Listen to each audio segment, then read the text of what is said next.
আজকের এই ভিডিওটা অতি গুরুত্বপূর্ণ।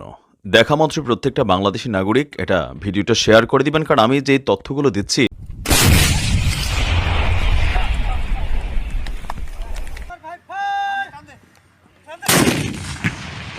প্রশিক্ষণই সর্বোত্তম কল্যাণ এই মন্ত্রে উদ্বুদ্ধ হয়ে আধুনিক ও যুগোপযোগী প্রশিক্ষণের মাধ্যমে আভিযানিক দক্ষতা অর্জন করে দেশের সার্বভৌমত্ব রক্ষায় বাংলাদেশ সেনাবাহিনীর সদস্যগণ সর্বদা প্রস্তুত থাকবে। বন্ধুরা, ভিডিওটা শুরু করব তিনখানা স্লোগান নিয়ে। 1, জয় বঙ্গবন্ধু। 2, জয় বাংলা। 3, জয় শেখ হাসিনা। এবং তার সঙ্গে অবশ্যই আমি এই স্লোগানের সাথেই বলতে বাধ্য জয় হিন্দ এবং বন্দে মাতরম।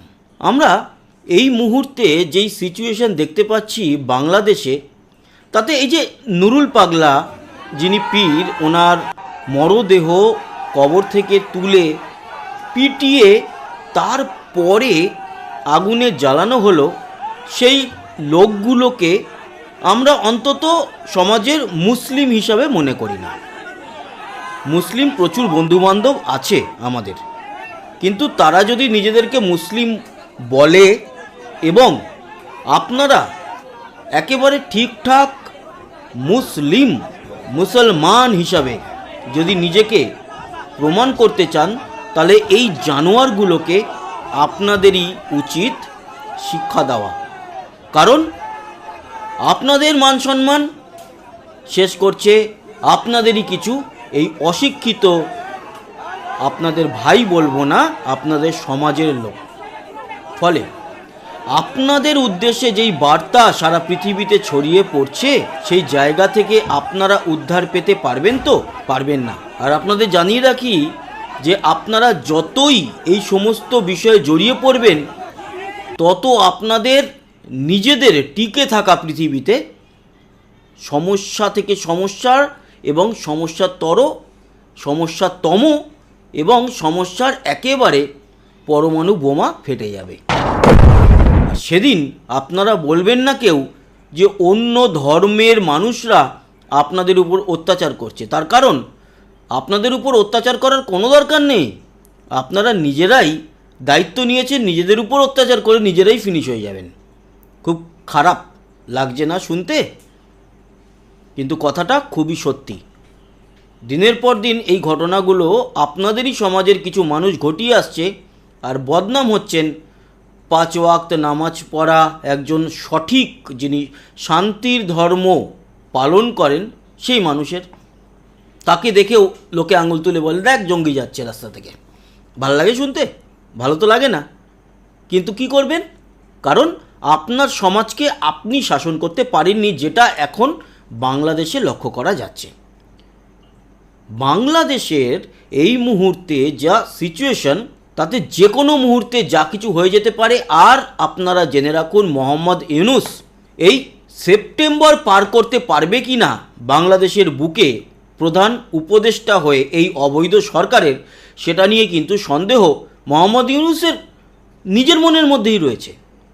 কারণ উনি বুঝে গেছেন যেভাবে এবার আওয়ামী লীগ উঠে পড়ে লেগেছে, আর ভারতেও কিন্তু বেশ কিছু সেমিনার হচ্ছে এই বাংলাদেশের বর্তমান পরিস্থিতি নিয়ে। এই সব বিচার বিশ্লেষণ করলে আপনাদের একটাই ব্যাপার, ওই নির্যাস থেকে আসবে কি বাংলাদেশে বড় কিছু ঘটতে চলেছে, এবং ঘটতে চলেছে 100%। ওই কথার কথা নয়, কোনো ইউটিউবারদের বাণী নয়, ঘটতে চলেছে। কারণ অনেক কিছু ঘটে গেছে, আপনারা বুঝেই গেছেন যে ঘটে গেছে। এই সমন্বয়ক নামক হারামজাদাগুলো একেবারে রাস্তার ভিখারি যদি হয়ে যেত, তাহলেও মানুষ ভাবতো ঠিক আছে, ভুল করেছে, রাস্তার ভিখারি। কিন্তু এদের গলায় ফাঁসির দড়ি কেউ আটকাতে পারবে না 2026-এ, আপনারা লিখে রাখতে পারেন। আর শেখ হাসিনা ওইভাবে গিয়ে একেবারে বসবে না। নির্বাচন হবে, বাংলাদেশে নির্বাচন হবে, তবে মোহাম্মদ ইউনূস থাকাকালীন হবে না। মোহাম্মদ ইউনূস চায় না যে ইলেকশন হোক, ঝোলাবে। এখন ফেব্রুয়ারি টাইম দিয়েছে, এর আগে দিয়েছিল ডিসেম্বর, এইভাবে ঝোলাতে থাকবে।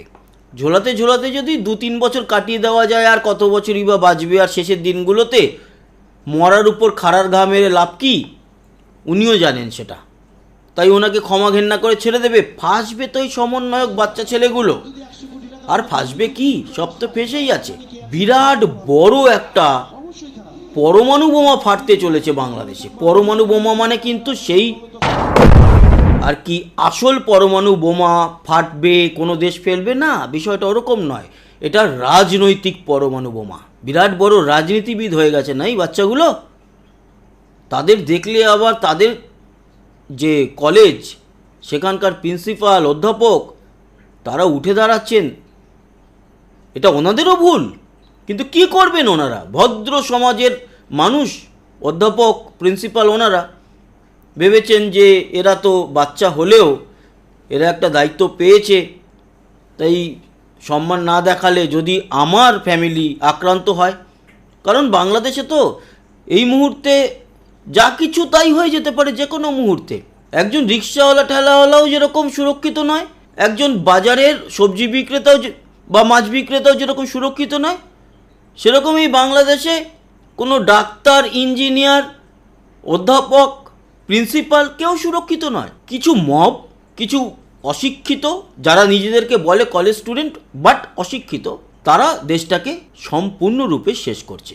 সাধারণ মানুষ, সেটা যদি 5-10 হাজার হতো ঠিক আছে, চলো মেনে নিলাম, 5-10 হাজার লোক তাদের নিজেদের জীবন সামলে নেবে। কিন্তু এই মুহূর্তে বাংলাদেশের আনঅফিসিয়ালি আমরা জানি প্রায় 20 কোটির উপরে, আর অফিসিয়ালি তো 16-17 কোটি বলাই হয়। তো 20-22 কোটি যদি জনসংখ্যা হয়, আর এই বাহিনী ম্যাক্সিমাম কত হবে? 1000 খানেক। এই 1000 খানেক যদি 20-22 কোটির উপরে এইরকমভাবে অত্যাচার করে, আর যেই পুলিশগুলোকে ঝুলিয়ে দিয়েছিল এই মব বাহিনী, সেই পুলিশগুলো আবার এদের হয়ে কাজ করছে। যদিও এবার পুলিশ আস্তে আস্তে, পুলিশ, সেনা, তারা আস্তে আস্তে একটুখানি গিয়ার নিচের দিকে নামাচ্ছে। কারণ আওয়ামী লীগের যেই সমস্ত প্রোগ্রামগুলো, আন্দোলনগুলো, মিছিলগুলো আমরা দেখতে পাচ্ছি, সেখান থেকে ওই যে একটা নিষিদ্ধ গোষ্ঠী, নিষিদ্ধ দল, তারা মিছিল করছে, কিন্তু সেখান থেকে এই হাজার হাজার লোকের মধ্যে গ্রেপ্তার হচ্ছে 2-5 জন, এবং মৃত্যু নেই। এটা উপরওয়ালার আশীর্বাদ যে মৃত্যু নেই। উল্টোটা দেখা যাচ্ছে, যখন জাতীয় পার্টির যে পার্টি অফিস, সেখানে আগুন লাগাচ্ছে, ভাঙচুর করছে, সেখানে গুলি চলছে উল্টো দিকে, এবং সেখানে 2 জন মারা যাচ্ছে। নুরুল পাগলার যে লাশ তুলে পিটিয়ে তাকে জ্বালানো হলো, সেখানেও কিন্তু গুলি চলেছে, সেখানেও 1 বা 2 জনের মৃত্যুর খবর পাওয়া গেছে। তার মানে আপনারা বুঝতে পারছেন তো, ব্যাকফায়ার শুরু হয়ে গেছে এবার। আর তার জন্যই সার্জিস আলম, হাসনাত, আরও যারা যারা আছে, তাদের ভবিষ্যৎ যে এরকম ফাঁসির দড়িতে লটকাবে, এটা গ্যারান্টি, এটার মধ্যে কোনো ভুল নেই। তো আলটিমেটলি এই ভিডিওর যেটা বলার, সেটা হচ্ছে শেখ হাসিনা আসবে, বাংলাদেশ হাসবে। শেখ হাসিনা বীরের বেশে আসবে ফিরে বাংলাদেশে। অতএব খুব তাড়াতাড়ি সেপ্টেম্বর-অক্টোবরের মধ্যে আসনটা তৈরি করে রাখুন। আবার যে ভুল করেছেন সেই পাপের প্রায়শ্চিত্ত করে ওনাকে ওনার জায়গা দিন। যদি উনি না রাজি হন ডিরেক্টলি গিয়ে প্রধানমন্ত্রী হওয়ার, তাহলে তত্ত্বাবধায়ক সরকার নিয়ে এসে বাংলাদেশে গণতন্ত্র ফেরান। শেখ হাসিনা আসুক, আমাদের ভালো লাগবে। কিন্তু গণতন্ত্রের যদি একেবারে সঠিকভাবে ভোট হয়, সেখানে যেই আসুক তার পাশেও কিন্তু আমরা থাকবো, সে শেখ হাসিনা না হলেও। কিন্তু আলটিমেটলি এই মুহূর্তে বাংলাদেশে দরকার গণতান্ত্রিক সরকার, অবৈধ কোনো সরকার নয়। হাঁটান এই ইউনুস গং, এই বাহিনীকে। ভালো থাকবেন। আর অবশ্যই মন এবং একেবারে শরীর দিয়ে নিশ্চয়ই আপনার দেশ বাংলাদেশকে ভালোবাসবেন, আর যেই ভুল করেছেন তার জন্য পাপের প্রায়শ্চিত্ত করে উঠে পড়ে লাগুন। আর এদের কোমরে দড়ি পরার জন্য অপেক্ষা যেরকম করবেন, তার সাথে নিজেদেরকেও কিছু করতে হবে, আন্দোলন গড়ে তুলতে হবে। শুধু এই শুক্রবার জুম্মার নামাজ পড়ার পর বেরোবো ওরকম নয়, প্রতিদিন আওয়ামী লীগের মানুষজনকে রাস্তায় নামতে হবে। ধন্যবাদ আবারও। জয় হিন্দ, বন্দে মাতরম, জয় ভারত, এবং তার সাথে জয় বাংলা, জয় বঙ্গবন্ধু, জয় শেখ হাসিনা, জয় আওয়ামী লীগ এবং জয় বাংলাদেশ। ভালো থাকবেন, আবার দেখা হবে, টাটা।